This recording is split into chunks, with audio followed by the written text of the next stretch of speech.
We acknowledge the owners of the land we're all meeting on and pay respect to their elders past, present and emerging. Also like to acknowledge that First Nations people have cared for country for thousands of years and continue to care for country to protect and manage the land with deep connection and understanding. So this event has been organised by the three community groups, as per on the screen there, Bike Bendigo, Bendigo Sustainability Group and the local ACF, so Central Victoria ACF. And the representatives of those three organisations, Chris Core at this table, Bike Bendigo, Ken Brooks over there, ACF, and I'm from the Bendigo Sustainability Group, I'm Cole. So housekeeping, the toilets are just through the doors there, men and ladies. So we do have rules. So we expect you to treat the candidates with respect, regardless of whether you like their policies or not. We're here to listen to them. We do not allow hate speech. That's with regard to what the candidates are saying. So we'll call them up if there's anything we define as hate speech. I'm sure that's not going to happen. So the program tonight, we are going to record it. Get out of the way of the camera. We are going to record it so that people can go online and listen to what has been said tomorrow or next week or next year. So as opposed to live streaming, we figured that was too hard for us. So if there's no objections, that's what will be happening. So it'll only be the candidates being recorded.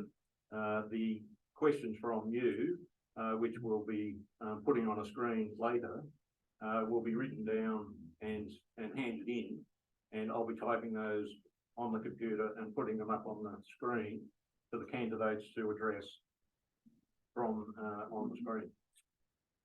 Okay. Did you? Sorry, I'll do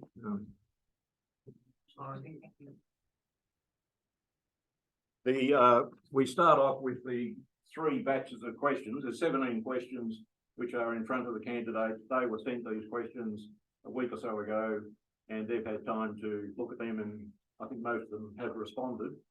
And tonight they'll be responding verbally instead of in written form. But the written responses will be on the website tomorrow, as well as these things, which we call a scorecard. And we have gone through the responses of the candidates and ranked them according to what we think is appropriate with regard to, climate change, social housing, etc. And that the full responses are there from the candidates. So we encourage you to look at the full response yourself, and you judge for yourself how to rank them. So the process is there's the three sections, and well, Chris will, I'll hand over to Chris and he'll explain in more detail. But basically, each candidate gets 3 minutes to address each batch of questions in turn. And this is the way we always do it, so some of them will be used to this already. I'll keep explaining. So there's 17 questions altogether, so we're in 3 batches. While those questions are being addressed by the candidates, if you have questions, I've got some writing pads and pens and pencils. If you can write on the bits of paper, or just send me a text. No doubt all people have got mobile phones. You can send the text to that number. You'll have to quickly make a note of that. Otherwise, you'll be writing on the bits of paper. And then I'll be typing those on the computer for putting up on the screen at the end of the 3 batches.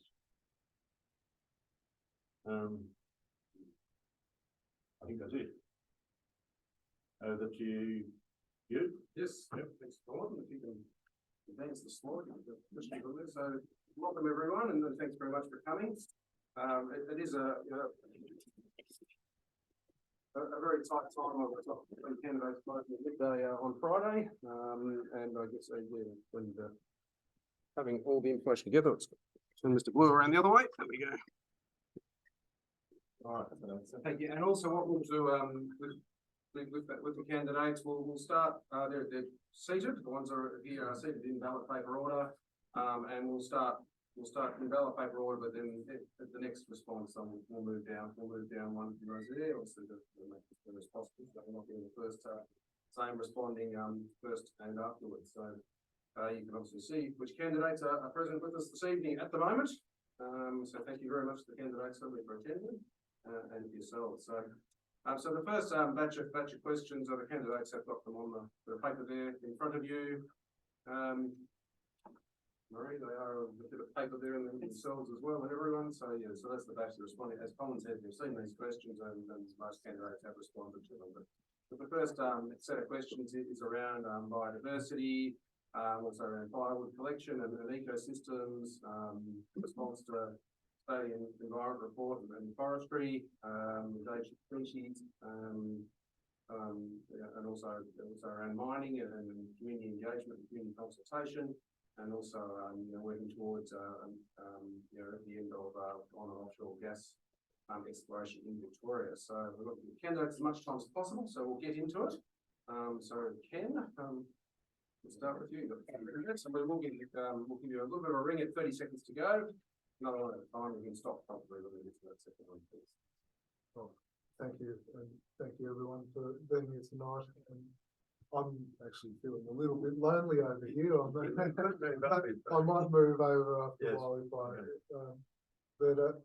Yeah, look, on this first batch of questions, the really important thing here in our state is having clear boundaries between what is native, what is introduced, what is state forest, what is national park, what are our residential areas and towns. The problems arise, I think, when we don't have clear boundaries between our national parks, private land, state forest, and the ways that those are managed. Obviously, we have boundaries that are surveyed or in place, but the way that we manage these different types of land does vary, and there are problems that can arise. So, looking at how, for example, firewood collection as an issue, the way that works, sometimes it's a result of works done to manage fire load in state forest areas. When those are close to residential areas, it can be, well, not removing excess vegetation, sometimes in the form of firewood, can actually defeat the purpose of doing the work in the first place when you have, whether it's CFA or DFC moving in and doing work to reduce fire load. Sometimes the whole point of work like that is to reduce fire load and reduce the risk of bushfire near residential areas. We need to not confuse this with the need to preserve our native forests and national parks and disturb them as little as possible. So I think rather than banning firewood collection altogether, or on the other hand, obviously we don't want to allow a free range of people who want to remove firewood. We need to actually set clearer boundaries, not just in physical terms, geographical terms, but in the way that we manage our national parks, state forests, in relation to our towns and communities. Thanks, Ken. Thanks, Ken. I think the general approach that I would take with national parks and state forests is to maintain appropriate access for the public, for recreation and for engagement with nature. In order to value anything, it needs to be valuable to us. If it's locked away through this idea of wilderness and conservation, that human impact is bad, it becomes something we can only really appreciate in abstract. It's not of direct value to us. So I'm very much an advocate for forests to remain open and our public lands to remain open. With regards to firewood collection, it can actually form a part of valuable contribution to fuel reduction.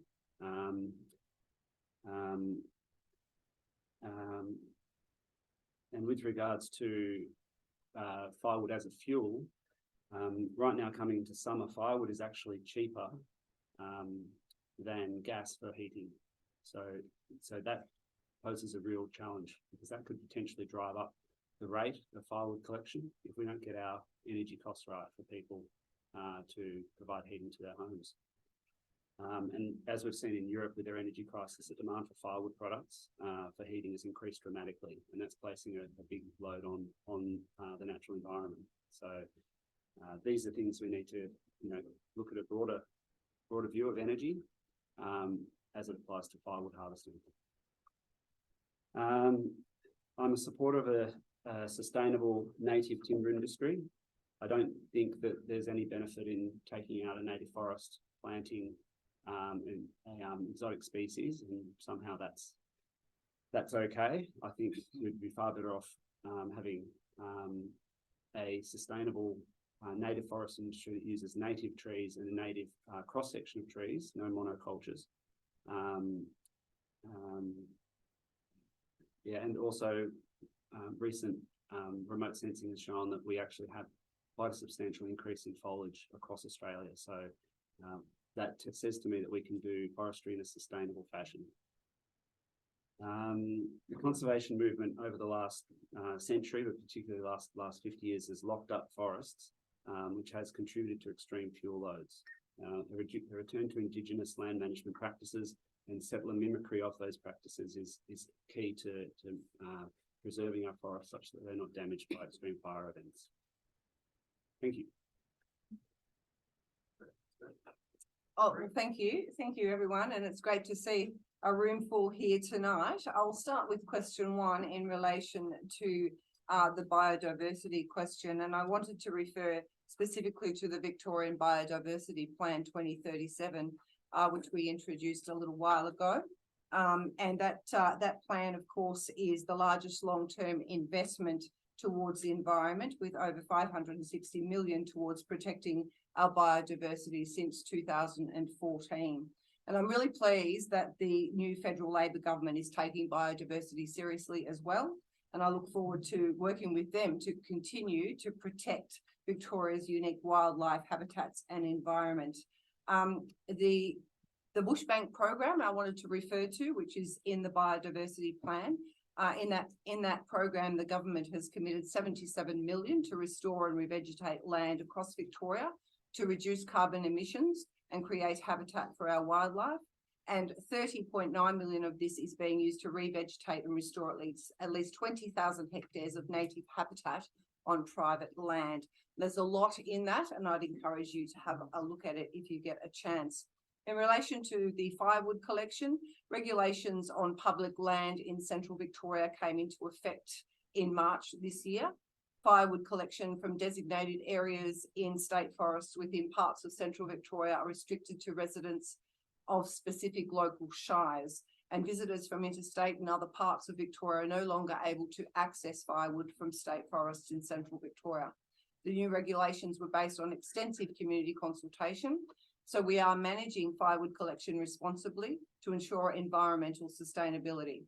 And we've also had energy efficient heating and cooling rebates available to both homeowners, renters and businesses to assist with the transition from wood heating to energy efficient heating. In regards to the forestry plan, the transition of the native timber industry to a future based on plantation supply is what is in that plan. It provides, it will end timber harvesting by 2030 with a step down in 2024. It also includes an additional $110 million of investment in plantation development that will add to Victoria's substantial plantation estate and provide fibre supply to existing and new industries from 2050 and beyond. We tried to strike the right balance with that plan. Our biodiversity target is very important, particularly in relation to the outlook for all species by 2037, which is our net improvement target. The Flora and Fauna Guarantee Act 1988 is the key tool in achieving this target. And in relation to the mining industry, there's a lot of community consultation that is required when mining starts and when mining is ongoing and when mining ends. And we've seen that very clearly here in Kangaroo Flat. And I believe that we do need to have lots of community consultation in that process. Is that my time up? Oh, thank you. Thank you. So I'm James. I'm the Greens candidate for Bendigo West. And I just wanted to thank the group for putting on this forum. It's really fantastic. And I just also wanted to acknowledge traditional owners and recognise that this always was and always will be Aboriginal land. So I think it's really important to look at the science and what's been recommended. So when we do, when organisations like the Victorian Environmental Assessment Council look at things like native forest logging, when we look at the State of Environment report, it's really clear that we need to end the native timber industry. So the Greens would bring forward the plan to stop it, and also bring forward the plan to have the transition for the workers in the industry as well. And we need to follow the recommendations that are made about areas that need to be protected. So, for instance, like the Wellsford Forest, we know that parts of that have been recommended for higher protection. And so that would, when you protect areas like that, that has the effect of stopping firewood collection. And while you have a system where some people can collect firewood and some can't, it's really hard to enforce that. We know that if it's allowed, people are going to collect it, and not everyone is going to necessarily be from the shires that they need to be from. The Greens would commit $1 billion a year for a zero extinction fund, including doubling funds for national parks and for a Save Our Species program. And of course, the Greens have been campaigning for more protection for areas like the Wellsford Forest and for the creation of new national parks. I mentioned timber logging. The Greens also want to stop on any new coal and gas exploration, and to phase out coal burning in Victoria by 2030. That's really important for our environment. And in terms of the question about mining, so I think it's really important that local communities have a real say in what happens in their areas. So we've seen the regulation system of both the planning system and the regulations around mining really be weighted in the direction of mining companies and of developers. And so it's really important for communities to have a real say through their local council and through other groups in what happens in their local area. And again, we need to listen to the science, and we need to follow the recommendations that are made by those who study this area. That's probably it for that one. I won't wait for the bell this time. G'day, I'm Wayne Taylor. Not very good at this sort of stuff, but from the Legalised Cannabis Party. So I haven't got an answer for everything. We're just a one policy party, and it comes to the forest and its biodiversity. I feel that's very important to us. We don't like seeing trees getting knocked down. We're pretty, I'm not allowed to say that, but yeah, we're pretty much against that. Firewood collection, that's a tough one. When it comes to firewood, and we stop collecting it, well, then we allow for bushfires. So I find, firewood collection is pretty much a necessity just to keep the undergrowth of the bush sort of cleared a bit, so we remove a bit of the fuel. Yet, until they find a different way, as I say, gas is too expensive, firewood's cheaper. Moving on from that, what do we have there? Well, anything to do with deforestation and removing the trees, I'm totally against that, and I think that needs to be changed. I believe we've got better products out there like hemp and bamboo that can replace timber in a lot of places, especially within the building industry.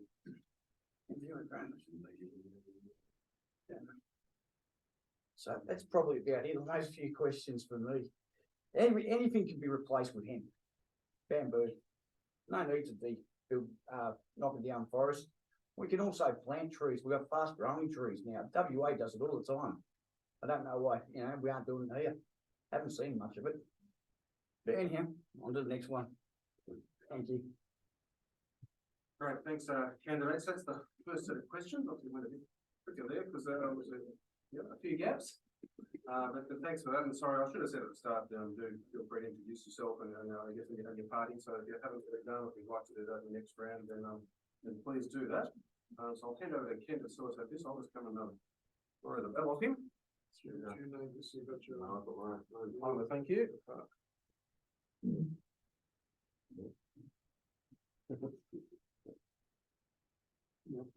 Come down. Well, thank you. We do move to our next batch of questions, and they're up there on the screen, and each candidate has a list of those questions in front of them too. So, thank you, candidates, for the answers that you've given us, and we look forward to hearing from you. And this time, though, we're going to start from Matt and working around. Everyone gets a chance to start that way. Thanks, Matt. Thank you. So I'm Matt Bansom. I'm running as an independent candidate in the state election. I previously ran with the Liberal Democrats in the federal election. Very much a libertarian position. Look, I stopped short on the last two. I'm going to try and squeeze those last two in. On mining, I endorse the proposals made by the ARMR, the Australian Responsible Mining Regulator, as outlined in their response to the Victorian Governor-General's Office Rehabilitating Mines Report 2020, which found serious shortcomings in the way the state government is overseeing the management of rehabilitation funds and a whole lot of other things with regards to mining operation in Victoria. I will not work towards addressing, so I won't end offshore gas exploration, but I will work towards addressing the rampant export pillage of our resources with so little gained from this extraction by ordinary Australians.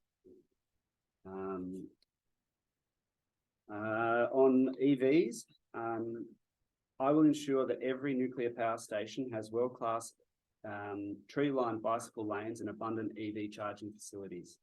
I will also lift the ban on private e-scooters. They are the best payload to battery ratio of any vehicle, and you don't get too sweaty riding them. You can wear a suit on them. I don't know why they're banned. They're fantastic. I absolutely support the duplicating the high-speed line. It's a real shame that they put the single high-speed line right in the middle, so we cannot add a second high-speed line from Melbourne to Bendigo. And that is the absolute bottleneck on speed and on services, that single high-speed line. It's an absolute mistake that they went down that path. We should have put it on one side with room for duplication. We do not have room for duplication on that line. Absolutely support that high-speed rail to Melbourne. With regards to urban areas designed for people, not cars, I would prefer an integrated solution that really focuses on commuter traffic or commuting for work into CBDs to be best served by shared transit systems like trains, whereas vehicle access would be more for incidental travel for tourists, visitors, shopping and the like. A very strong emphasis on integrated between pedestrians, cyclists and trains for transport. Urban sprawl. I support an increase in housing density in urban centres to ease housing prices without the sprawl. However, something has to give. If we have a housing crisis, it's almost always a supply crisis. We need more supply.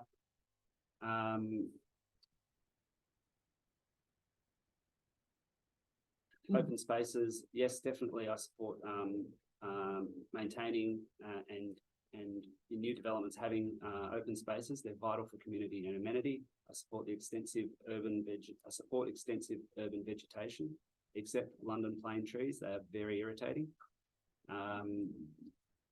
For amenity, urban wildlife and biodiversity, I prefer a gum tree myself. What else have we got here? The housing shortage. Yeah, it is a supply issue, absolutely. Supply not meeting the demand. There's also disincentives for owners to rent out houses, so I think we need to address that. Now, given the amount of empty and unrented, unmaintained properties I've seen while letterboxing on this campaign, I propose, and this is a very preliminary proposal, a reform and tightly regulated squatters' rights initiative. This will incentivise all owners to maintain their investments in the rental market and allow people to utilise vacant buildings if they don't, with strict regulation. Thank you, thank you. The first question relates to zero emissions vehicles.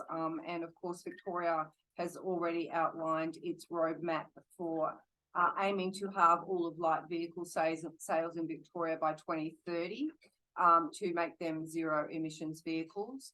The zero emissions vehicle roadmap is supported by a $100 million package of policies and programs to make sure that we are the leader when it comes to electric vehicles. There's a lot also in that package, and of course I won't go into it all, but it is a whole of government exercise. So it's exploring not just manufacturing, maintenance, repair and recycling opportunities. It's also about ensuring that all of government fleet vehicles are EV vehicles in the future. We hope to have them in by, I think it was 2025. So that's on that note. And I was really pleased to have over at Malden Hospital just recently 2 electric vehicle charger stations installed with support from the government to ensure that the nursing staff who travel across the district are driving in their electric vehicles. And that's just the start, and you would have known about the rollout of the EV chargers right across this region. In terms of the rail, obviously, you know, there's been a lot of discussion over a very long time about this particular question. In 2018, we committed a feasibility study that is now in the planning stages for a improvement to the line between Bendigo and Kyneton. That was about also reopening the Harcourt train station. It also was about increasing the number of services between Bendigo and Melbourne. With regard to how that would be done, obviously I'm not an engineer and I won't be doing those detailed studies, but when they are delivered, I'll be keen to see how they actually achieve that, because there is a lot of heritage tunnels along that line. And I believe that there was some discussion about the loop around those tunnels for the trains. That business case to determine what is required will be delivered soon, and it's about delivering a 40-minute train frequency between Bendigo and Kyneton. In regard to urban sprawl, really, which is what the question is about, look, it's important to remember that Bendigo is growing really, really fast, and our population will soon double. So it's imperative that the planning regulations that we have in place ensure that large housing estates are delivered with clean living and environmental considerations in mind. Bendigo is quite a sprawling city, but I'm really pleased that the City of Greater Bendigo has introduced its urban growth boundary to contain that growth, to ensure that we have the beautiful forests that we respect and take pleasure in that surround our beautiful city. The road network connects our city from north to south, from east to west, and it's a very important transport network through our city.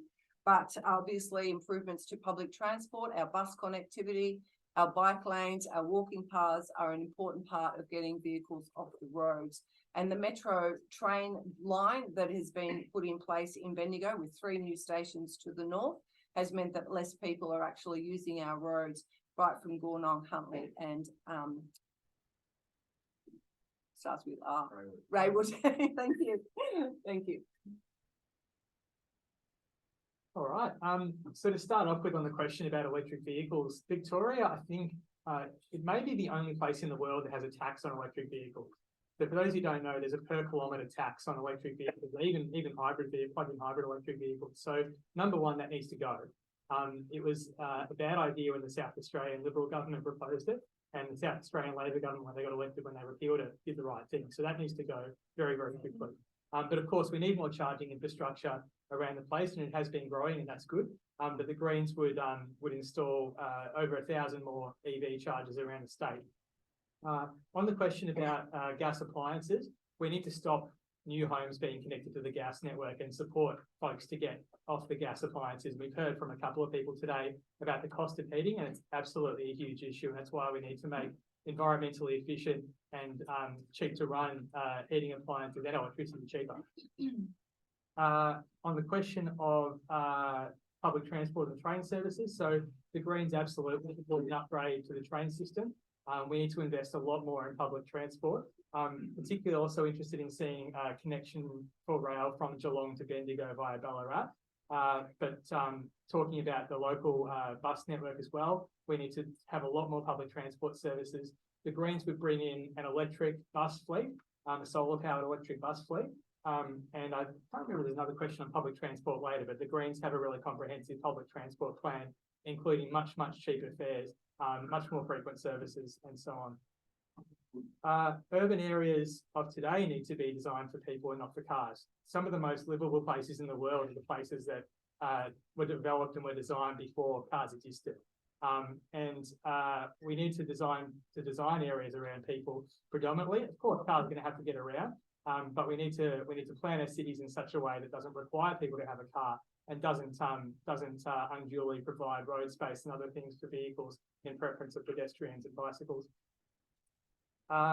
Planning is a big issue, and we're seeing urban sprawl in Bendigo and elsewhere.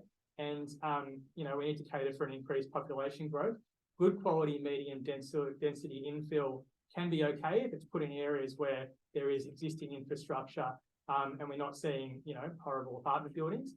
Urban sprawl is a huge issue, and we really need to get it under control. And so we need much tighter planning regulations to control that. The answer to our housing shortage, we need like a nation building investment in public housing. We need to build significantly more public housing on a scale not seen for 50 years. So the Greens policy would have 200,000 more affordable homes built. That would allow us to finally get on top of the public housing waiting list, and so that people that are in need of an affordable home can have one. Because we know from everything that's going on how much of an issue cost of living is. That might have been it for that lot. So that later. Okay. Policies for fast track broad uptake of electric vehicles. As we said, we need to cut the taxes on the road. Demolish the taxes, maybe also look into a buyback scheme to take back get all these old cars off the road so people can upgrade to electric cars. I see Dan Andrews likes to do that a lot, so that works well. Okay, speak funding for high speed rail is important. I feel the need for that. I'm happy with that. Those urban areas should be designed for better cars. We'll talk about urban sprawl and that. Well, unfortunately, we're in a housing crisis at the moment. We do need more housing, and rental prices are extremely high, especially for low income earners. So a great investment into community housing is needed. Also, we've got to look at the way we design our new residential estates now. Maybe they thought of transport to where their cars are parked, not at their housing, but they can take those electric scooters and ride them down to where their electric cars are, and then head off to work from there. Housing shortage loss, yeah. So pretty well much that's it. We need more housing. So we can't really avoid urban sprawl all that much unless we rezone housing areas. So we start with here, we look at the housing, we rezone them, chop them in half and build houses out the back. The government needs to put more funding into community housing. That's important. Where's that money going to come from? Legalise cannabis. Thank you. So yes, this is a good opportunity for me. I didn't introduce myself as the Liberal candidate here in Bendigo West. That is who I am. And the Liberal the opposition, as we are at the moment in Victoria, have committed $50 million to building 600 new electric vehicle charging stations across Victoria. This is something that obviously electric vehicles need. There's no point in producing more of them, getting people to use them if we don't have the charging facilities necessary for this technology. Especially important, this is very important in regional Victoria, where we are travelling long distances compared to people who live in the city. The dual track between Bendigo and Melbourne, the section between Bendigo and Kyneton, that is a huge issue. I was probably only about 8 or 9 years old when it was it was a big issue, and I certainly remember that as being one of the first things that really, yeah, even before I took an interest in politics, got my interest because boys like trains and we like fast trains, and the fast train project was exciting. But ever since then, I've never understood why there was only a single track built. It would seem to be common sense, especially when our population is growing very rapidly. Well, it's not surprising, but it's somewhat worrying when we hear our local member talking about how our population will double here in Bendigo very soon. How are we going to manage that kind of growth without a good train connection to Melbourne? 200 or preferably 250 k's per hour is in the question. I'm not sure. Let's work towards duplicating it first. Feasibility studies are good. Commitments to those are good. But the Harcourt station recently, instead of being reopened as a train station, has been turned into a community hub. And these are the kinds of steps that we can't afford to be missing. We actually need to be moving forwards, building train stations, small communities that are very growing. Harcourt has doubled in the last 10 years, will double again in the next decade. That's right here in Bendigo West, in a rapidly growing part of our electorate. We do need to set up our transport systems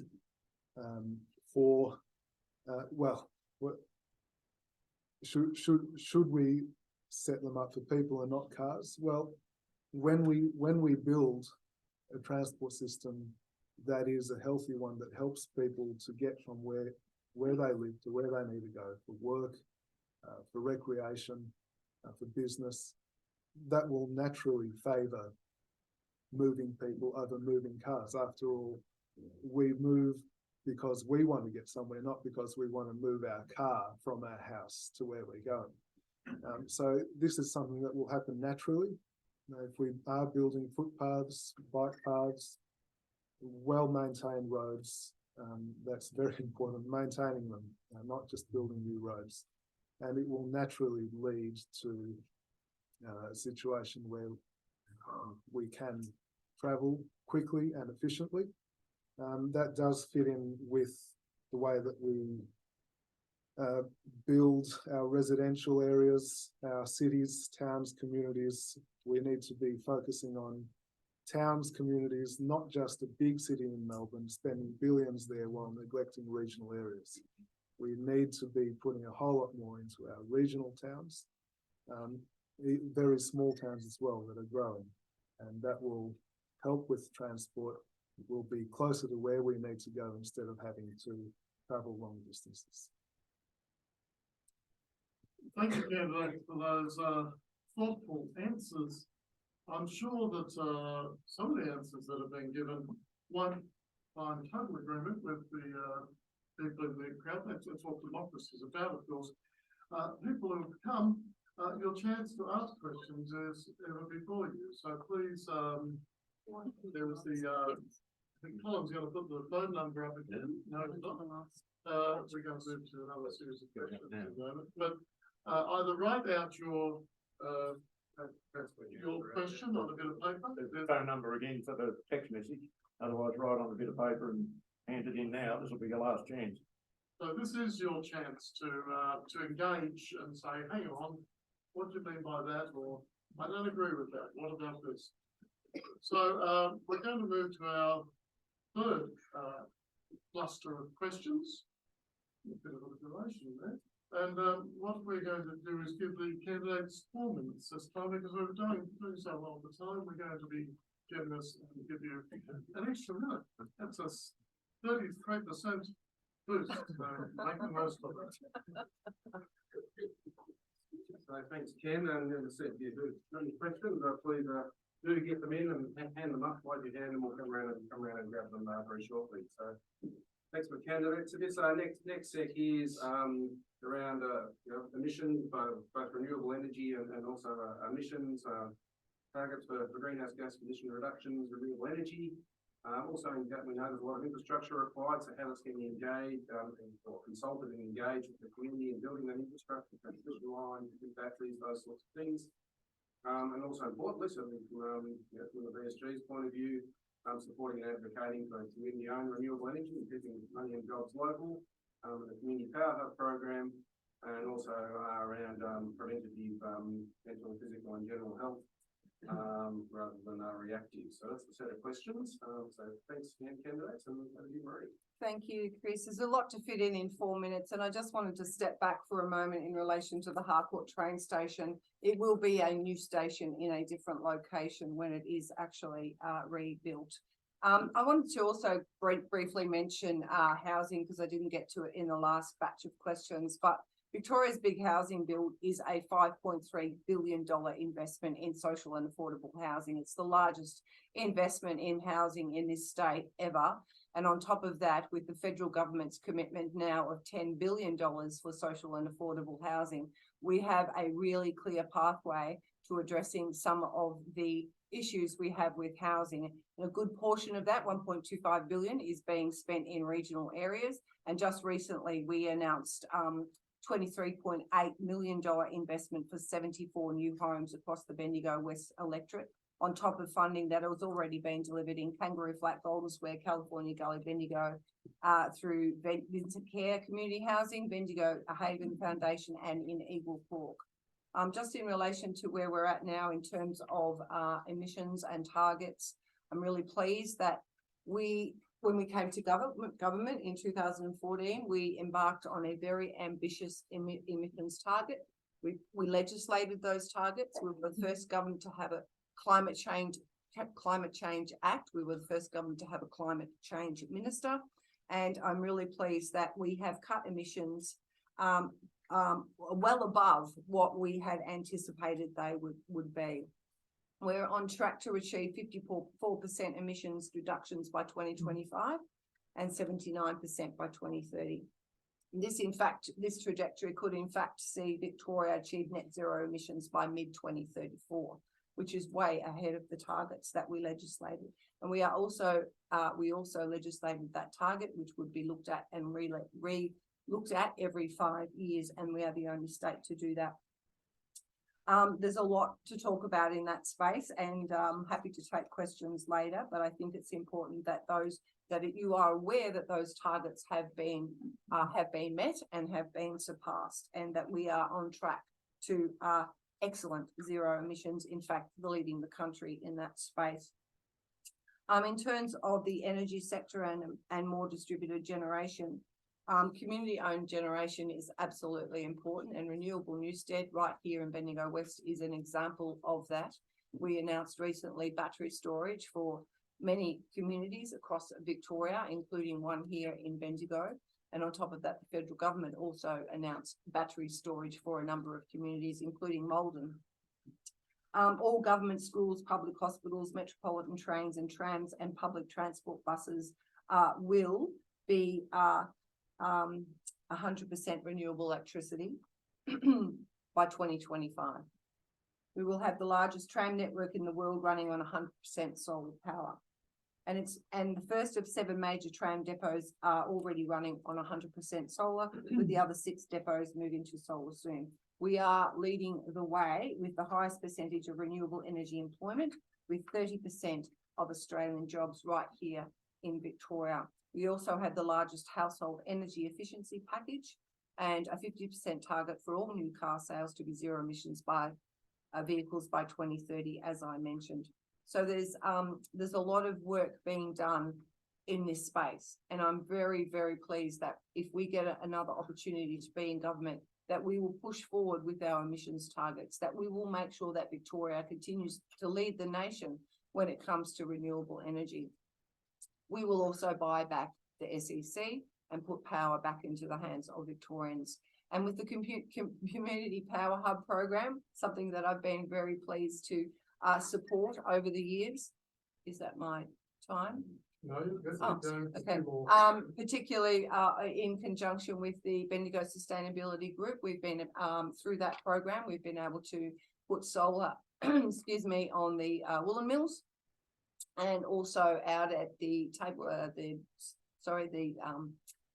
squash centre, as well as a couple of public houses in Bendigo as well. It's one of those programs that is ideal for communities.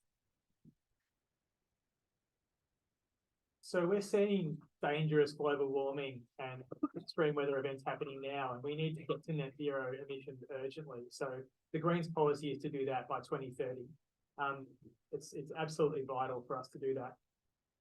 On the question about active travel and active transport, we do need a huge shift in mode share away from cars towards pedestrians, towards cycling, towards things like bike share and scooter share and that sort of thing.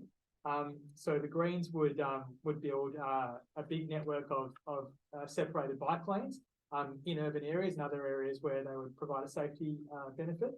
And so that's really important. I've already talked a little bit about community engagement for things like planning and that sort of thing. So community power initiatives, great. Local generation, absolutely great. We should be involving the community as much as possible in infrastructure planning, as well as encouraging local energy generation.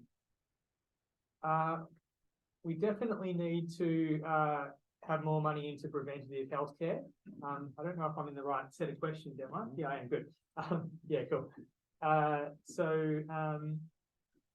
was I? Yeah, so our Greens election commitments include $500 million more for free GPs and nurses, increasing funding for big health, free flu vaccines, banning junk food advertising on state-owned billboards and public transport, and many more psychologists and psychiatrists in schools and public clinics. Where was I? Oh yeah, of course. On the question of transitioning to renewable energy, the Greens would pledge $10 billion in renewable commitment, including funding for community projects as well. I've jumped around a bit on that one, but I think I've covered everything.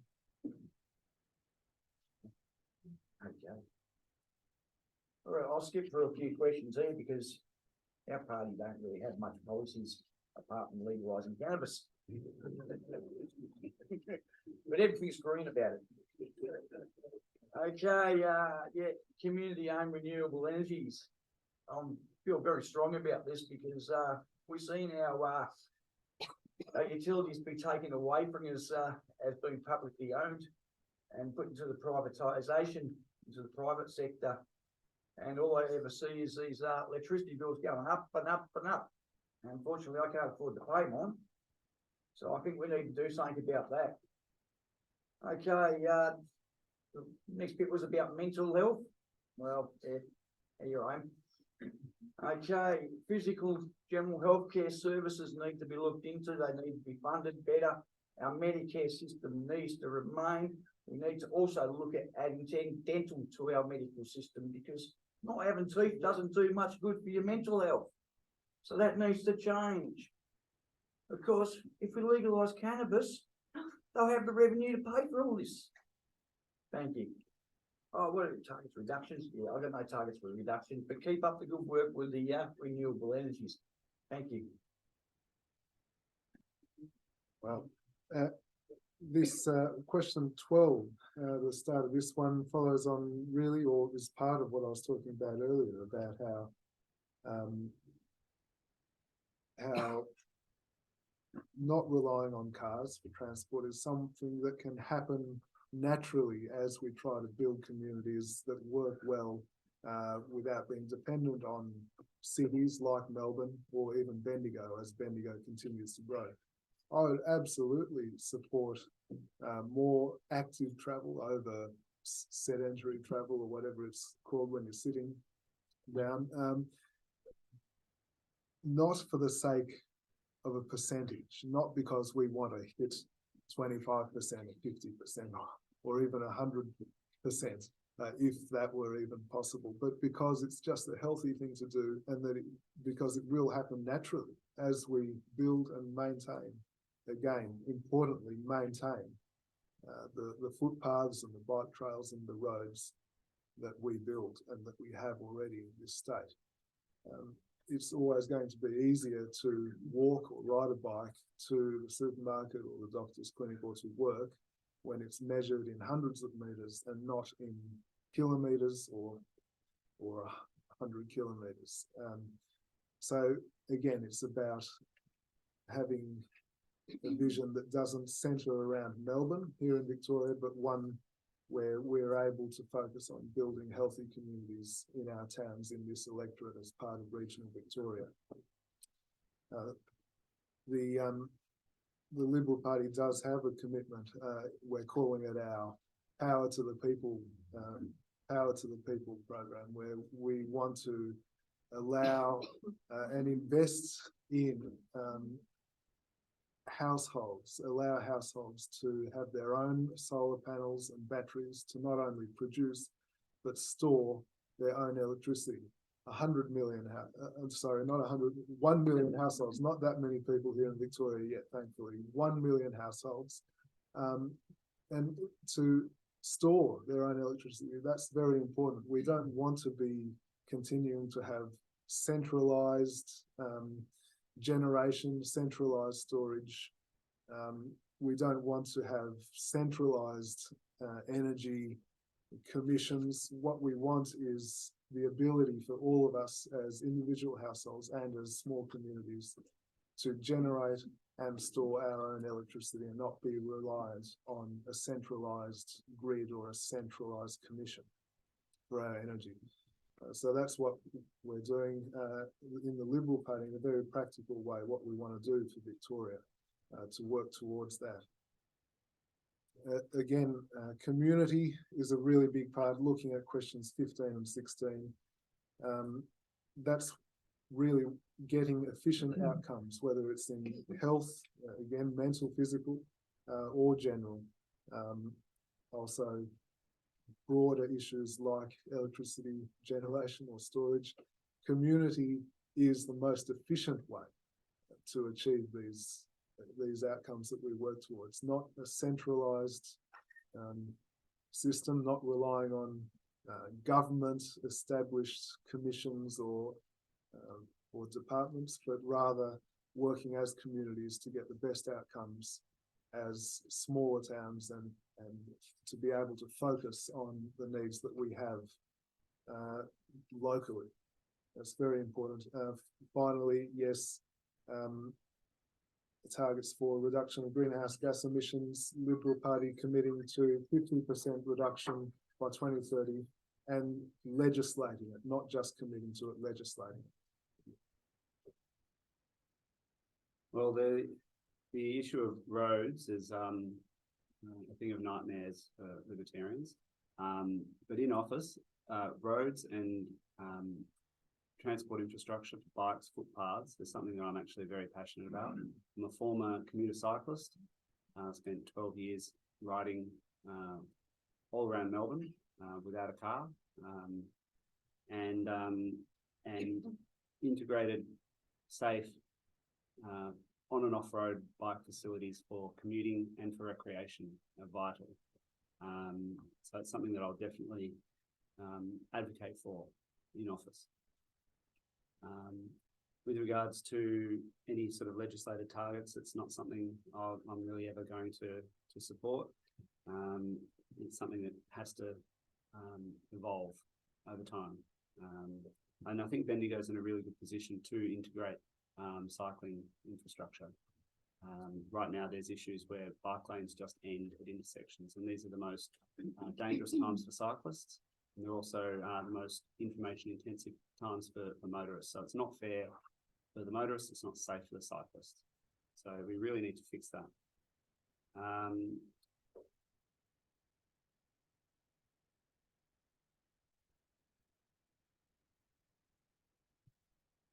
With regards to including e-bikes in the state electric vehicle policy, I would definitely advocate for that. A bike is another vehicle that has an excellent payload to battery size, and I'd also advocate for the lifting of the prohibition on private scooters. Bikes on trains, I think the bike facilities on trains leave a lot to be desired. I commuted to Melbourne and cycled for many years after I moved to the region. My clean energy plan for the future is 1000% by 2029, which you'll see is far better than the target set out here of 100% by 2030. To achieve that, I will be using a flux capacitor to go back in time and prevent the Greens from implementing a ban on nuclear energy. It amazes me when my fellows spend whatever is needed to address the climate crisis, Greenies suddenly become economic conservatives whenever low CO2 potential of nuclear is raised. Seriously, it's time to lift the ban on nuclear. And that's part of my proposal is a free market solution to energy. So lifting the ban on nuclear, removing legislative targets, subsidies and price fixing within the energy sector. Now, if we just do that alone, the cheapest form of energy in Victoria is brown coal, and that's what we'll get. So that's not acceptable. No one wants that. There's pollution issues with regards to local communities. There's the composition of the atmosphere, which we're changing with carbon dioxide. So I propose a price signal on pollution and carbon dioxide emissions, a revenue neutral carbon tax. And that would be a tax which is collected on the emissions at a particular rate. And then that is returned as a dividend to the people. It does not go to the government coffers. And that increases people's spending power to spend that money on low carbon dioxide embodied products.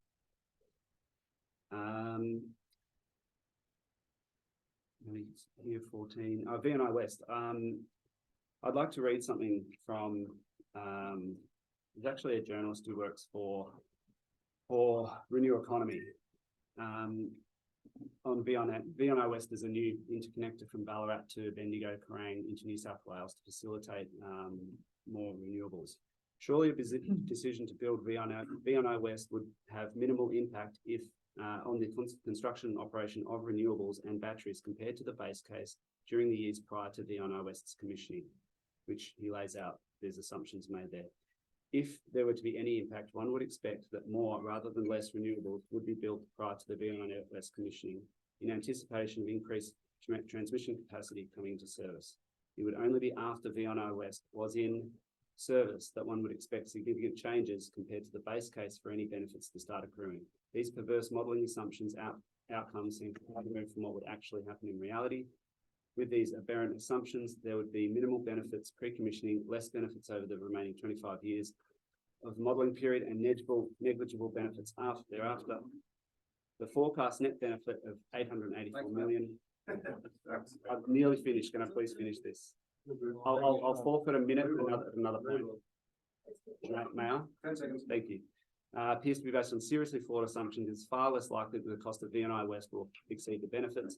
How can building VNI West be justified if the result is a net cost to consumers, slower transition to renewables, greater use of coal and higher emissions up to 2033? Such outcomes are the very antithesis of government policies. This is from a man who is an absolute pro-renewables advocate writing for the Renew Economy.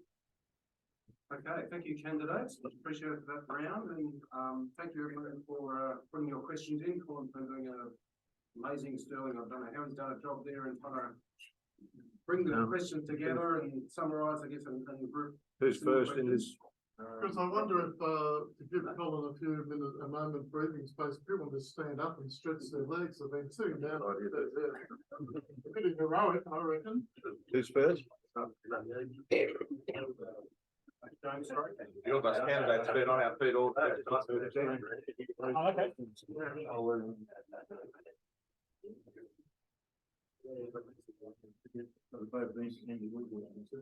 yes, so then one goes.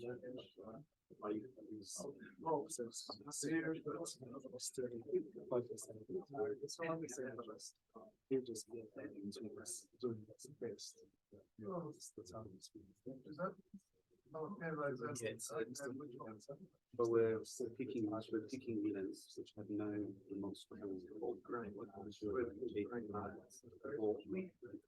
the more benign environment.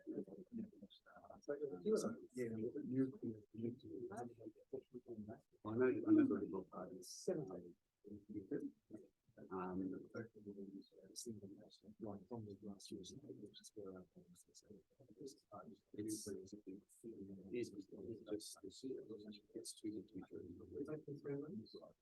And for Australia, we've got the range.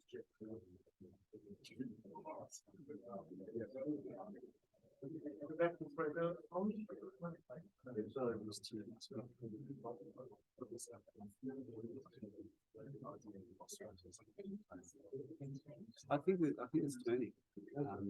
Yeah, it definitely is turning.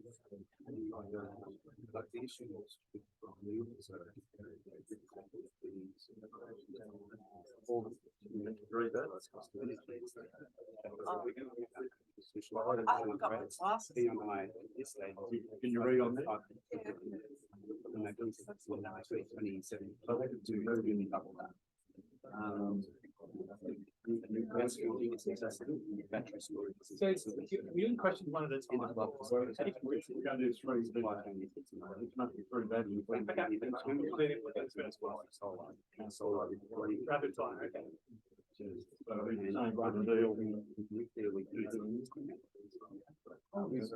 Modifications. 3 minutes? 3 minutes. Yeah, that's right. So I've done my best to get all your questions typed onto the screen. There isn't all the questions, but there's enough for 3 batches, and I think that'll be enough time taken up. So again, we'll ask the candidates to spend 3 minutes on each batch in turn. So that's the first batch, which hopefully they can read off the screen, and you can see the questions as well, hopefully. Well, if you like, I'll read them. A bit long. Victoria received a Dirty Ashtray Award this year for lack of action in preventing young people accessing vapes. Vic Health has called for the Vic government to introduce a retail licensing scheme that identify, deter and penalise retailers breaking the law by selling harmful e-cigarettes, e-cig products to minors and adults. Do you have any commitments to protect Victorian young people from harmful tobacco industry? Question 2, the COVID pandemic is now in its 4th wave. Should masks and social distancing be reinstated, along with a public education campaign, re the need for adequate vaccination? Question 3, what can the state government do to improve internet connectivity and phone reception in regional areas? Question 4, what will your party self do to return housing stock to long-term rental for locals rather than have it tied up in short-term holiday rentals? So 3 minutes each candidate, starting with James. All right. So we're sort of in the Wild West when it comes to e-cigarette regulation. We've seen a really worrying trend of young people taking up vaping and often commencing cigarette smoking after that. And of course, we need to discourage people from taking up both smoking and vaping use. But there is probably a role for e-cigarettes in helping people who are smokers to give up smoking if they want to. But clearly we need to listen to the health advice, and we need to the extent possible, stop the sneaky online advertising and marketing of e-cigarettes to young people. So of course, if there's sales happening to minors, and we know there is, I think there was a Four Corners program recently about this, we need to regulate that as much as possible, while recognising there may be a place for these products in helping people with smoking cessation. The second one, it's a thorny question. I'm not an epidemiologist, so I'm not going to make any decisions or recommendations about that. We need to listen to the health advice. Wearing masks is a really good idea. If you want to, plenty of people tonight are wearing them. It's really great. They're the cheapest and easiest public health device that you can probably possibly have, or one of them. And of course, vaccination is really important as well. And we've seen vaccination rates increase, which is good. Internet connectivity and phone reception is a huge issue, even in major cities like Bendigo. I still only got 3G reception when I was walking around Kangaroo Flat before. So there's go back in time and stop the phone network from being privatised. That might have been a good idea, and not have 3 separate mobile networks operating alongside one another and not being able to share their signal. That would have been good. But clearly we need a lot more investment in things like NBN. I mean, we're going into federal territory now, but we should have probably just built the NBN properly in the first place. And certainly increasing coverage of black spots would be really good. What the state government can do, I'm not sure what the overlap is between federal and state and telcos, so I might take that one on notice. The fourth one is really a question about Airbnbs and short-term holiday rentals. We have this hodgepodge mishmash of some local councils have regulations on short stay accommodation, some don't. We need to have a system where we have consistent controls over it. There is a place for some of these things for accommodation, but we can't see a situation where we have swathes of houses being vacant because it's more profitable to have them available for Airbnb rather than long-term rentals. So we need to regulate it properly. Wayne? Yeah, okay, Victoria is the dirty ashtray awards, wow. Okay, vaping's really not that good for you. For kids, definitely not, but I can remember at 14 years of age going into the shop and buying a pack of cigarettes, and it's killing me. So hopefully they learn not to do this sort of stuff. As was just said though, vaping's good for people who want to get off cigarettes because you don't have to add the the nicotine to the vape. You can just vape a flavour, and that would be very helpful for a lot of people trying to get off tobacco. Now the other thing that's also could be available here in Australia if we got everything else, I'll swear in, but I won't. Got our stuff together. Is hemp cigarettes. Very much healthier alternative to tobacco and to any sort of form of vaping. So I think we want to move forward there. Okay, COVID pandemic. Well, I'm no expert there either, so should just keep on going the way we're going. I think things are good. People can choose to wear a mask if you're feeling a bit sick. I was a bit sick a couple of weeks ago. I'd done me a little test. No COVID, but I wore a mask just to keep everybody else feeling safe.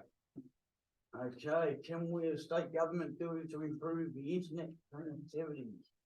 I really thought that was up to our phone companies. Okay, what will the party do to self?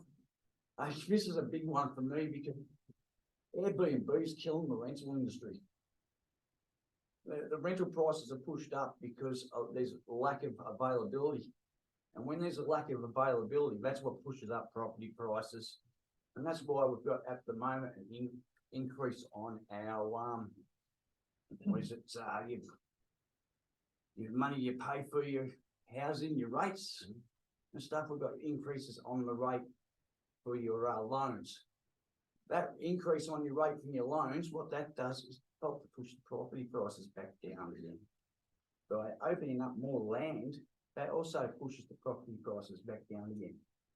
Airbnbs need to be taxed a bit higher, I think, and a bit more insensitive for the owners of Airbnbs to return to the private rental market and stop renting out to holiday makers and say, well, hey, this fella needs a home, let's give him a home. That's about it on that. Thank you. Are you Ken? Yes, so on the question of vaping and the availability of vaping devices and e-cigarettes to young people, while it is true that the logistics of dealing with a drug problem where a drug is dealt with in liquid form instead of in cigarette pack form are very different to the regulation and taxation of tobacco as it is currently. Ultimately, in the long term, if we want to reduce the use or even eliminate use of these kinds of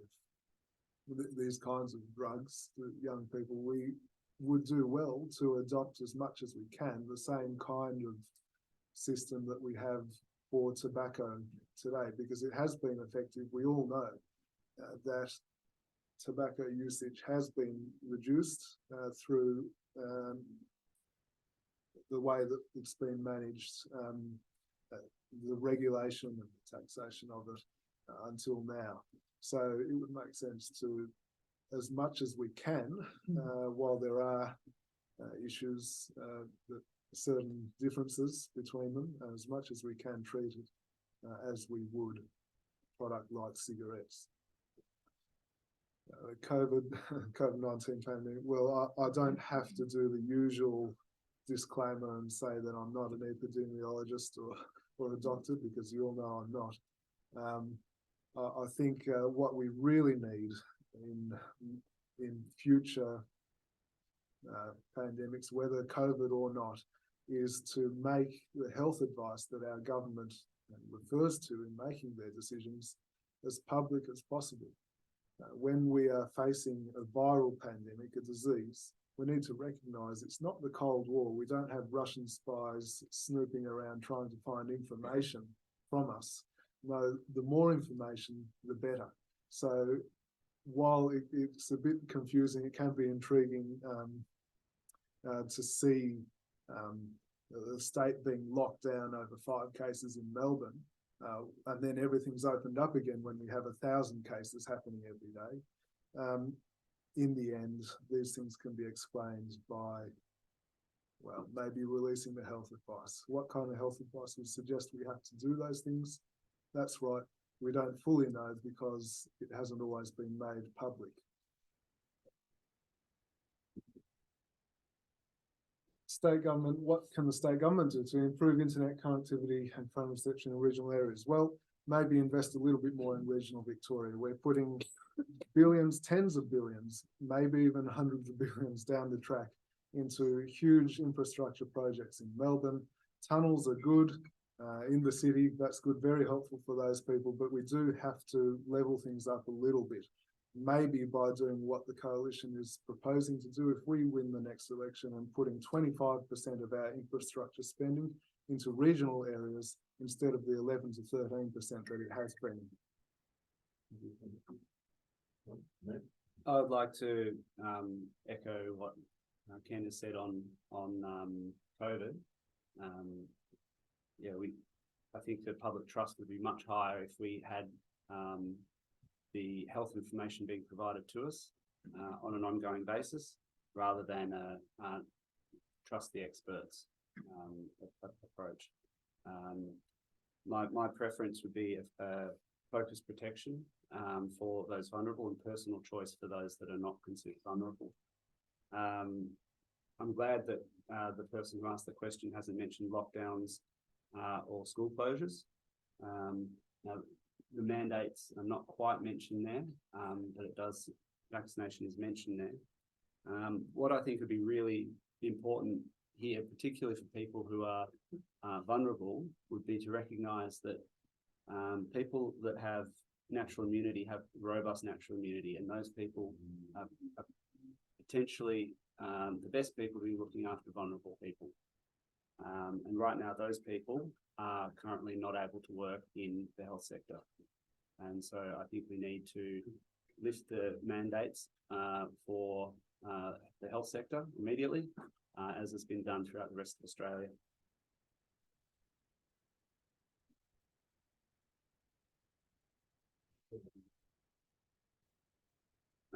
As for vaping, it's not for me. I am aware that there's some harm minimisation as opposed to inhaling smoke.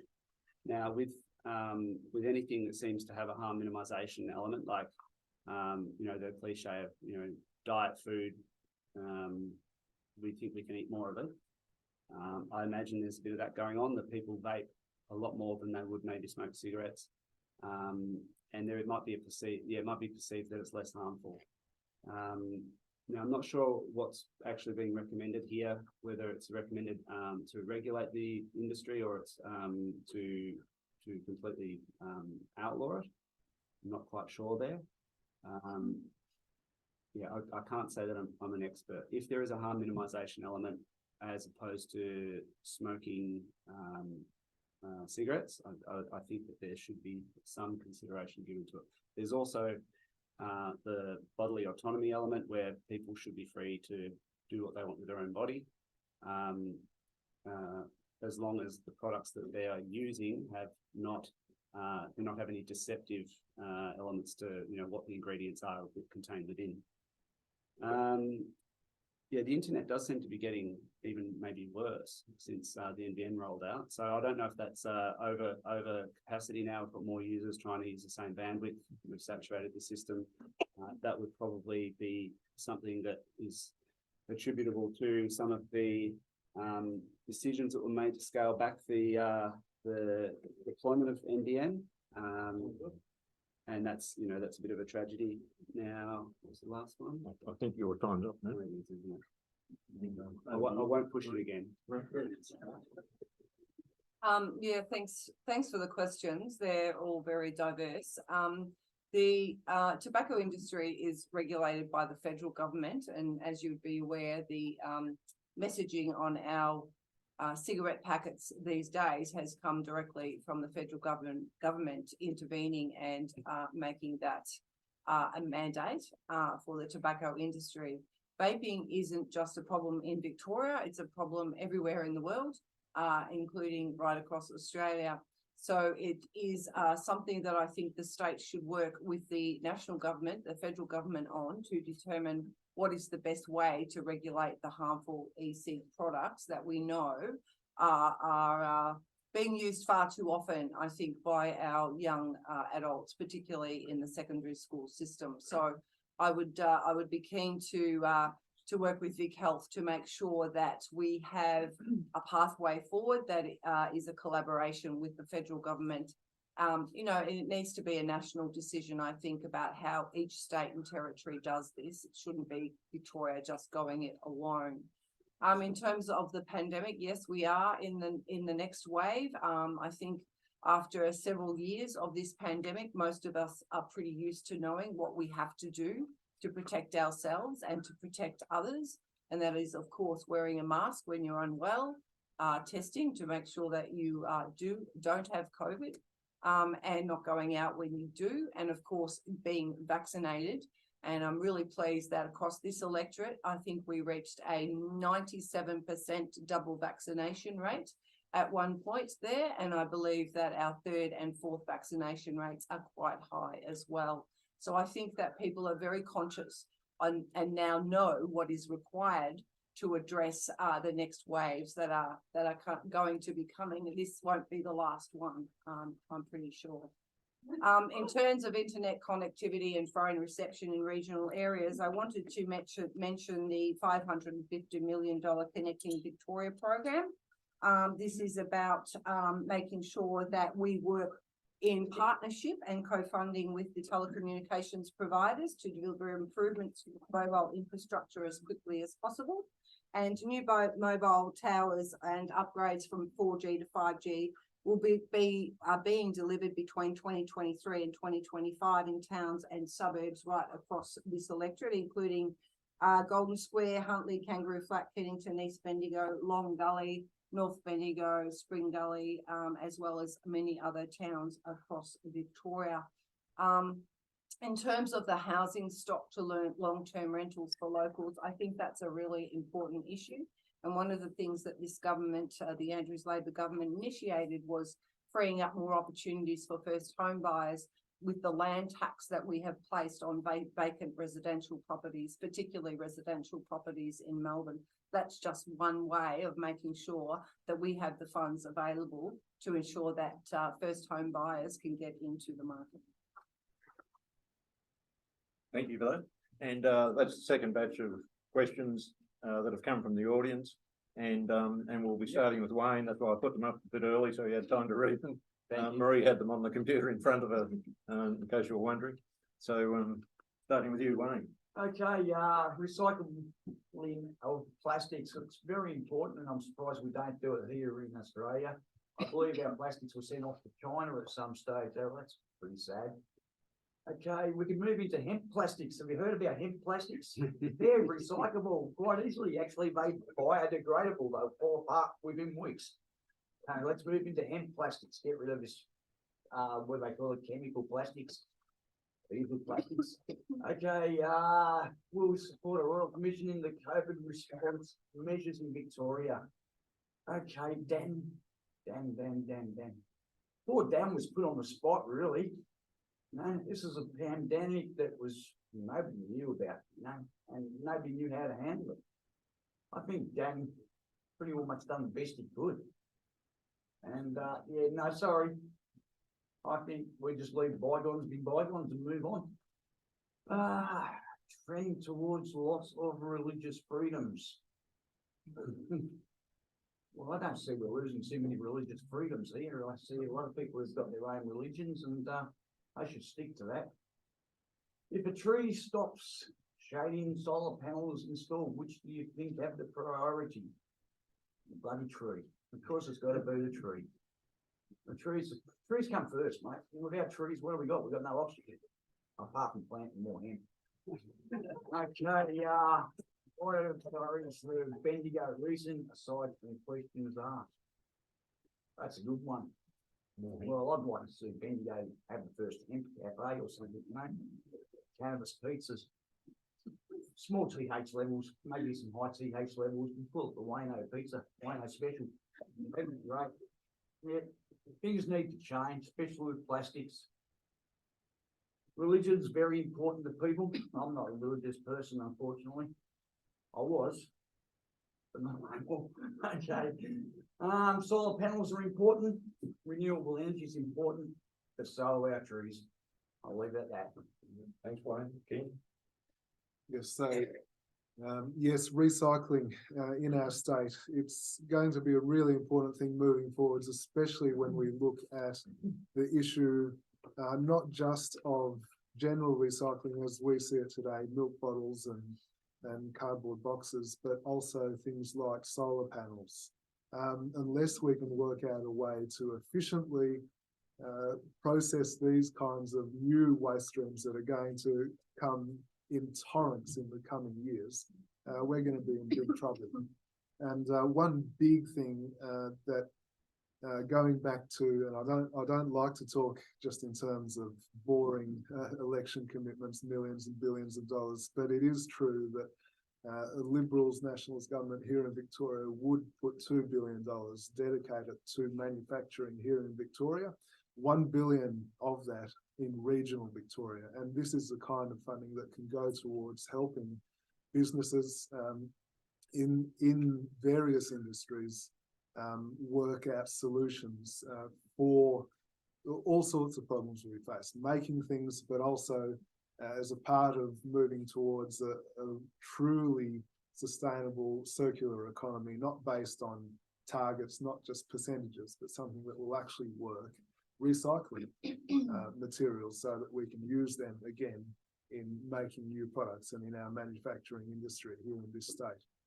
So that's on the funding side of things, what we're committing to do and what I would love to see happen here in Victoria. Royal Commission into the COVID response measures in Victoria.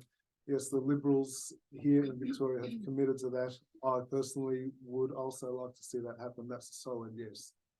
Given the recent trend toward loss of freedom, religious freedoms, yes, well, again, this is something, loss of religious freedoms, it can creep in through a grey area. One big thing, one big example being schools run by mosques or churches or various religious organisations in this state. Again, we've been very clear on this as a party. It's something that I do want to see happen, having spent part of my schooling in a Christian college, that we allow religious schools to stick to the principles that they want to teach to children. If parents want to send their children to those schools, they should be allowed to be teaching those children what they want to teach them. I think if governments want to step in and fully fund private schools, maybe they could have a bit more say over what the curriculum says. But that's not what's happening at the moment. If they're private schools, there should be also some freedom over what they're able to teach in those schools as well.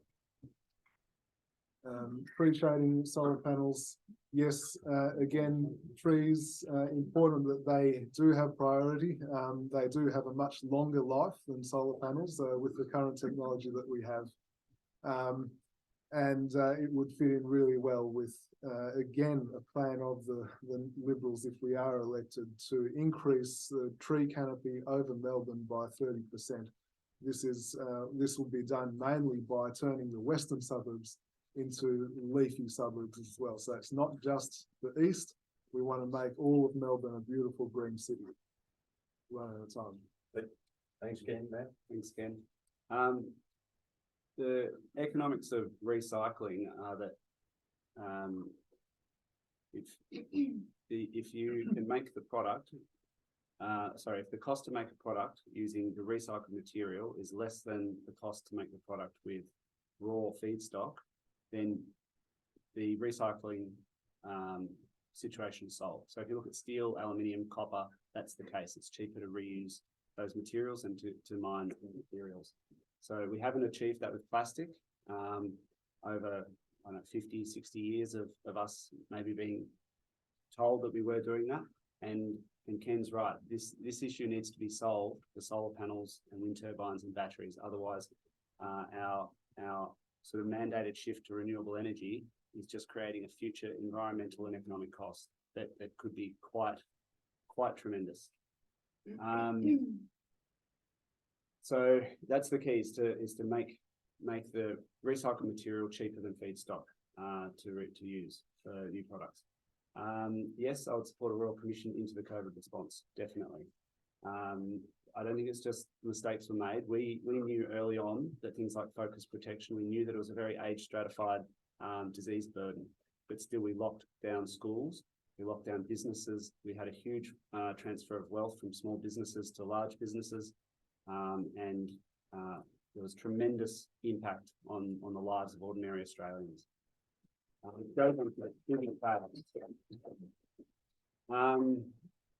I am not a religious person, but I absolutely believe in the rights of people to practice their religion, and I am an advocate of decentralising the curriculum, allowing schools to set the curriculum and allowing parents to choose the schools. I'm also a fan of a voucher system where we fund students, not schools, and that way the schools that have an excellent curriculum will do well, and hopefully whatever they're doing right will then spread to other schools, and we'll have a market-based solution to addressing declining standards in our education system. Tree shading versus solar panels. Look, it depends if you need the wood to heat your house, I guess. I think it just comes down to the planning rules with regards to vegetation in the area. Depends what species of tree it is. It's a lot of things, but generally I would prefer the tree to the solar panel, or to look at ways to design your solar system so it's more immune to shading, using micro inverters or multi-string inverters, things like that. You know, having an integrated design that works with the environment, with the house, with the technology. My big concern for the region is V&I West, 80 metre tall pylon running right through the electric from the south, right through to the north. Thank you, Marie. Thank you. So we've obviously invested heavily in the circular economy since coming to government and finding really good uses for recycled materials. We've invested over 515 million to deliver the biggest ever transformation and reform of Victoria's waste and recycling industry, and this includes a container deposit scheme for Victoria. We've introduced a plan for a 4-bin recycling system, introducing a separate glass service to all government areas by 2027 and a food and garden organics collection by 2030. And by separating glass, Victoria will be able to recycle more glass into new products and recycle more materials from the mixed recycling bin. And the 4-stream recycling system will help divert 80% of all material away from landfill, including 20,000 tonnes of glass as part of the Labor government's waste and recycling reforms that will create nearly 4,000 new jobs and boost Victoria's economy by up to 6.7 billion by 2030. Greater Bendigo, our region here, is a leader in the circular economy, particularly in relation to innovation, and recently won an award for that at the state level. And that was to implement a number of circular economy and resource management solutions to handle, reprocess and recirculate end-of-life material resources right here in our region, in our city. So we are supporting the circular economy in big ways, and we're also supporting local governments to deliver that circular economy at a local level. In terms of a Royal Commission into the COVID response measures in Victoria, that's something that I think, we could debate all night, but the reality is that I'm not sure that it would actually achieve anything. I also don't know that there would be need for a Royal Commission at the federal level either, although some people might argue that that might be needed too. In terms of religious freedoms, I think in Victoria, we have a very wonderful state in terms of equality. And we have always said as a government that in Victoria, equality is not negotiable. Doesn't matter who you are, where you come from, what religion you are devoted to, or what language you speak, or what background you have. Equality is not negotiable. And here in Bendigo, I'm very proud of the fact that we have a city that stands by that. And Believe in Bendigo was established for that very reason, to make sure that we had a city that was welcoming, that was supportive, and did not discriminate. In terms of question 8, I think that the question is a tricky one. I mean, obviously, it would depend on the circumstances. It would depend on where. It would depend on negotiation, consultation, listening, and some degree of involvement about whether the panels or the trees should have a priority. In terms of our Bendigo region, I think that we have a wonderful vision for Bendigo. We have plans to obviously grow our state, and Bendigo is included in that. Yeah. So on the question about recycling, we've seen for a few years now a near collapse in the recycling system when we saw that hard plastic was being stockpiled about 3 or 4 years ago because China decided they no longer wanted to buy our low quality mixed product. And we've seen recently, of course, the soft plastic. So part of the answer is in the question, which is that we do need to use the end product. So government procurement, local government, state government needs to use the recycled product as much as possible. But also what's really important is just making less of the stuff. So we have things that are sold packaged in soft plastic that just don't need to be packaged in soft plastic. They'd be fine in paper, they'd be fine in a reusable jar. I get my beans and nuts and things from a bulk food store down in Castlemaine. I bring my jars in and it's fantastic. So we've kind of got this addiction to plastic that we need to get off of. On the second question on COVID, I don't really understand the basis for the question. I keep looking up there with the new questions. I'll look on this one. I think there have been a couple of inquiries already. We need to look at what can be done better for the future, but I think we need to be looking into the future rather than looking into the past. On the question on religious freedom, I also don't quite understand the basis for it. I think that Victoria and Australia is one of the most welcoming and one of the most open places. And, no kind of discrimination is okay, whether that's discrimination on the basis of religious practice, whether that's discrimination on the basis of sexuality, on the basis of gender affirmation, on the basis of sexuality, no discrimination is okay. On the question on solar panels, I don't think it's a binary answer. Everything depends on the context. You can have solar panels and you can have trees. Maybe some of the trees mean that the panels are less efficient in a particular place, but every situation is different. I'm currently looking at a solar installation at my place. I've got beautiful street trees. I'm putting a couple of extra panels in. Lastly, priorities for Bendigo region, huge investment in healthcare, public healthcare, public transport, and active transport infrastructure. Thanks, James. So that's the second batch done. Ken is starting off with the third batch, and I fixed the spelling of gliders. I was panicking a bit there. I wasn't quite sure what grid sperm was. I did help with that. That's a huge relief.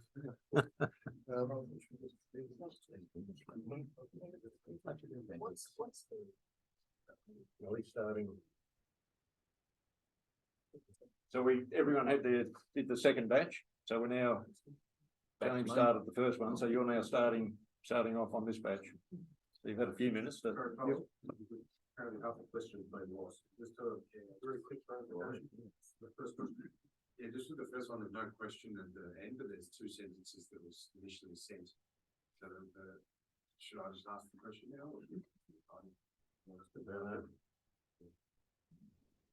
Well, could you talk about the other questions and I'll try and find the rest of it? Yep. If I left that out. Okay. All right. What more can government do about issue of short stay accommodation in places like Castlemaine and Malden? Yep.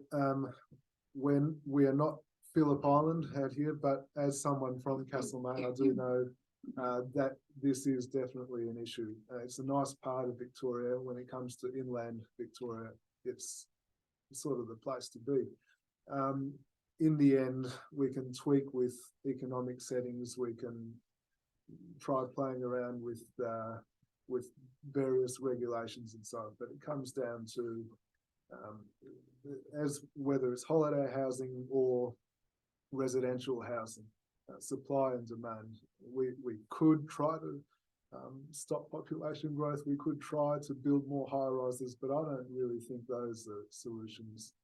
In the end, releasing more land, like, for example, the 50,000 lots, again, talking about what the Liberals would commit to do if we win this election, releasing 50,000 residential housing lots across regional Victoria. It's really about easing that pressure on supply and allowing people to have real housing as well as holiday housing that can benefit from that. Just easing pressure across the whole system.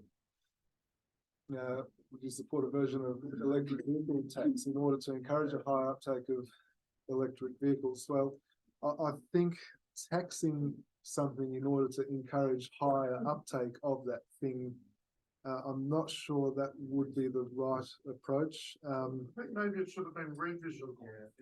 Oh, revision? Okay, so. Oh, a version. Oh, okay. Sorry. Yep. Okay. A version. Revision. Sorry. Getting rid of it. I'll get it. Oh, reversion. Reversion. Yeah. Yes. Okay. Well, that's exactly where my question was going, because yes, a Liberal government here in Victoria will cut the electric vehicle tax. We'll get rid of it. Why would we want to put a tax on something that we want to encourage the uptake of? So absolutely cut the electric vehicle tax. High-speed rail, Geelong, Ballarat, Warrnambool, yes, again, Victoria needs to be a state of well-connected towns, regional cities and communities, not a city state. We don't want Melbourne to be the be-all and end-all of Victoria. We want Victoria to be full of well-connected, healthy and sustainable communities right across the state. Increasing plantations for timber on farmland. Again, looking at the, I don't know if I should go back, if I can tie in with the wider issue with logging companies. But if we have these clearer boundaries in regulation and management of our various types of forest, plantation, national park and state forest, that will give our farmers more certainty if they want to look into growing timber crops as plantation forests. So that's what we need. Thank you. So the Victorian State Logging Company, so it was the Victorian government that did this.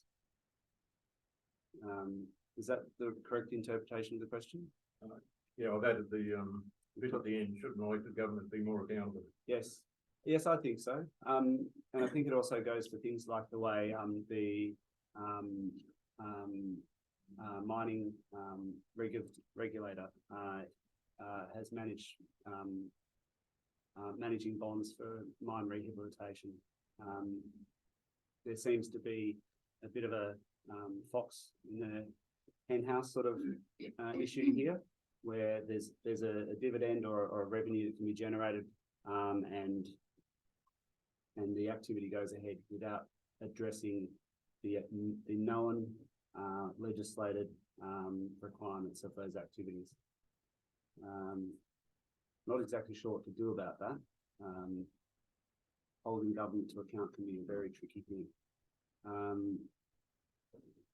Short stay accommodation, I'm not really sure what to do about that, how to incentivize more rental property versus Airbnb. I guess making rental a more attractive proposition for landlords would be something there, while striking the right balance with tenants' rights. I would support abolishing the EV tax in line with abolishing the fuel tax excise, because they're both for the same thing. They're both to pay for roads. So if you abolish one, you abolish the other. High-speed rail, yes, high-speed rail should be deployed.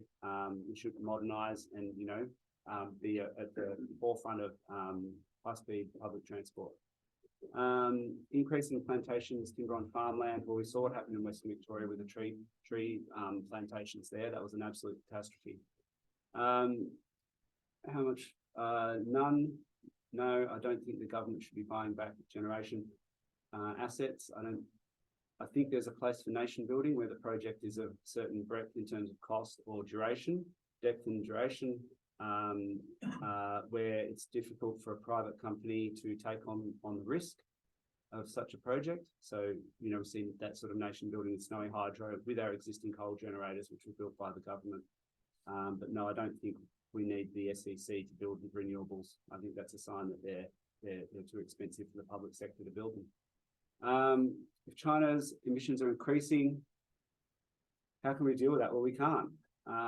The atmosphere is a shared. It's a common. This is a tragedy to commons. So yeah, we can't influence China. China's also building nuclear, so should we. Thank you, Marie. Thank you. Yes, so Vic Forests were taken to task over the methods that they used in relation to the logging and the failure to inadequately do due diligence in relation to some of the threatened species that were identified, particularly the gliders. And of course, the Supreme Court has ruled that they were in the wrong, and they will obviously have to pay a fine as a consequence of that. So in effect, the elected government, which is responsible for Vic Forests, will be carrying the burden of that fine. What has come out of that, though, I think, is a good path forward on how to better manage logging. And also it fits into our determination to make sure that our forests are protected in the future, and that our native timber industry is protected into the future, and that we have that step down from forestry in 2024, and the Victorian Forestry Plan, which is in place now, will make sure that we end that forestry in 2030. Short stay accommodation. Yeah, look, there's a couple of reasons why the rental market is so challenging in both Castlemaine and Maldon. It's challenging everywhere, not just in Castlemaine and Maldon. There are indeed a number of short stay accommodations, particularly in Castlemaine, where we know that they are left vacant for long periods of time. I've been working very closely with the My Home Network over there. And what they are currently undertaking is an audit to try and find out how many homes there are vacant and for what periods of time. So we have a better understanding of exactly what the market looks like in relation to those people who are using homes for short stay accommodation, B&Bs, etc., in both Castlemaine and Maldon. So I'll wait to see what comes out of that. And of course, the Mount Alexander Shire is also particularly interested in this study or this audit to determine exactly how many houses there are that are being used in that manner. And then we look at sort of, you know, what is the next step for those two towns. In terms of the EV, in terms of the EV tax, look, you know, there's a whole range of reasons why that was introduced. The reality is that the Andrews Labor government is putting more effort into making sure that the uptake of EVs is done in Victoria than any other state government. We've got the zero emissions vehicle subsidy program, which will provide individual subsidies at point of purchase for more than 20,000 EVs across Victoria. Thanks, Marie. James? Thank you. Yeah, so we've seen some pretty shocking exposés of what Vic Forest has been getting up to. And this has been happening under the watch of the state government. So, I mean, the key thing is we need to stop all native forest logging, and we need to stop it now. But clearly where there's been malfeasance, that needs to be investigated and prosecuted. You know, we're logging the habitat of our state faunal emblem. Like it's absolute madness. Short stay accommodation, so I'll disclose, I have a second bedroom in my house that I have on Airbnb. I think there's a role for that sort of thing. So I have a lifestyle where it wouldn't really make sense for me to have a housemate, but I didn't want the bedroom to stay empty, so I took the step of doing that. That's very different though from having these entire dwellings where they sit vacant whenever there's not a booking. That's a really bad outcome. And as others have said, there needs to be more regulation and more control over that. But what we really need is more housing stock. We have a housing supply shortage, and so we need to have, as I said earlier, a huge investment into public housing. More investment in rail infrastructure is fantastic. So absolutely, yeah, we need to do that. I feel like these questions have changed since they were put up there. I didn't see the plantation one. Yes, plantation timber's okay. You know, the interplay between agricultural land. It again depends on context, so it depends on the location. Electricity supply chain.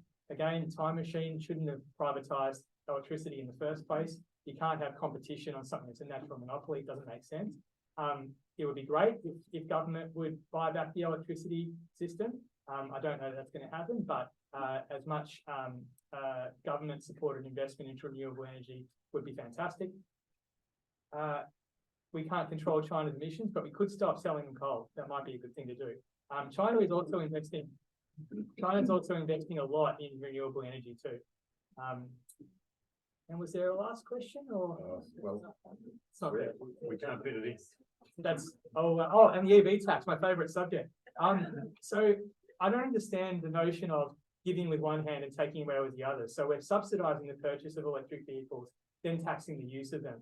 And I find it really fascinating that I think I mentioned before that the original idea came from the South Australian Liberal government. Then Labor repealed it when they got in office, and we've kind of got the reverse here. We've got the Liberals promising to repeal in Victoria. It's kind of topsy-turvy, but it needs to go. It absolutely needs to go. Thanks, Jane. Wayne? Yep. Okay, logging should be ended. We should be going, I'll skip straight over question 14 there. We should increase our plantations and timber. That's the way it takes care of logging. Okay, what can we do about the government's issues in short-term accommodation?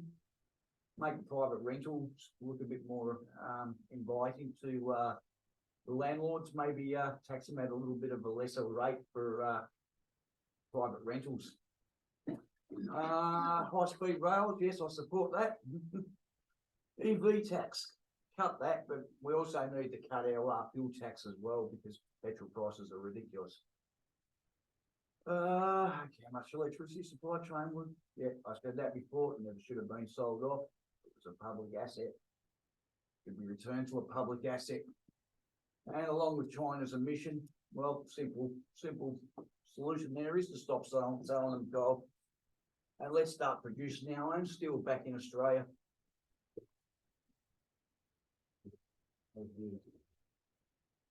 Well, firstly, I want to say thank you to the candidates who have been prepared to come out tonight and explain their policies and talk to us about what they would do if they were going to be in government. So let's give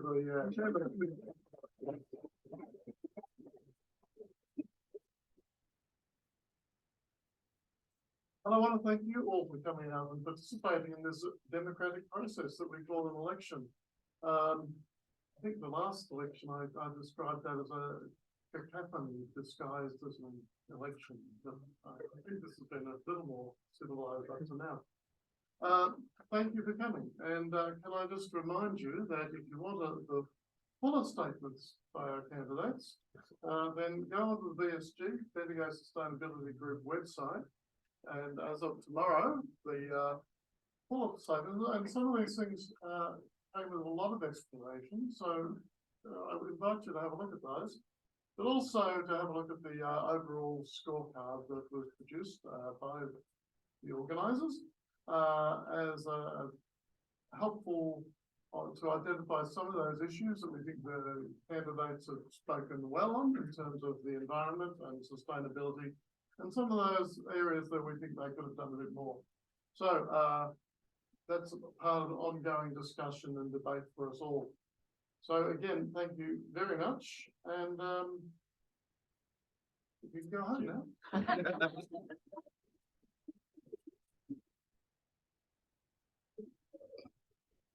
to meet you all. Was that a practice run?